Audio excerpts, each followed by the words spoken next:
ମୁଁ ସ୍ମିତା ଆପଣ ସମସ୍ତଙ୍କୁ ସ୍ୱାଗତ କରୁଛି ଲର୍ନ ଇନ୍ ପାଇପଲାଇନ ଚ୍ୟାନେଲକୁ। ଏହି ଚ୍ୟାନେଲରେ ଆମେ ପାଞ୍ଚ ଧାଡିରେ ମହାପୁରୁଷଙ୍କ ଜୀବନୀ ବିଷୟରେ ଜାଣନ୍ତି।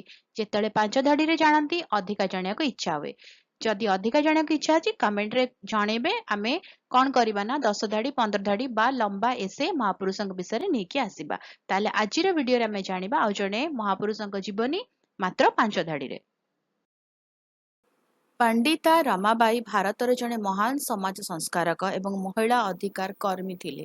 ସେ ମହିଳାମାନଙ୍କ ଶିକ୍ଷା ଏବଂ ଜୀବନକୁ ଉନ୍ନତ କରିବା ପାଇଁ କଠିନ ପରିଶ୍ରମ କରିଥିଲେ। ସେ ବିଧବା ଏବଂ ଗରିବ ଝିଅମାନଙ୍କ ପାଇଁ ପୁଣେରେ ଶାରଦା ସଦନ ପ୍ରତିଷ୍ଠା କରିଥିଲେ। ପଣ୍ଡିତା ରମାବାଇ ଜଣେ ବିଦ୍ୱାନ ଥିଲେ ଯେ ସଂସ୍କୃତ ଏବଂ ଅନ୍ୟାନ୍ୟ ଅନେକ ଭାଷା ଜାଣିଥିଲେ।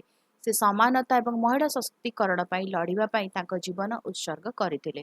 ଭିଡ଼ିଓଟି କେମିତି ଲାଗିଲା ମୋତେ କମେଣ୍ଟ କରିକି ଜଣାଇବ। ଯଦି ଭଲ ଲାଗିଲା ତାହେଲେ ଲାଇକ୍ କରିଦିଅ, ଭିଡ଼ିଓକୁ ସେୟାର କର, ଚ୍ୟାନେଲକୁ ସବସ୍କ୍ରାଇବ କରି ବେଲ୍ ଆଇକନ୍ ପ୍ରେସ୍ କରି ଅଲ୍ ନୋଟିଫିକେସନକୁ ଅନ୍ ରଖିଥା। ତାହେଲେ ରହୁଛି ଦେଖା ବାକି ଭିଡ଼ିଓରେ। ନମସ୍କାର।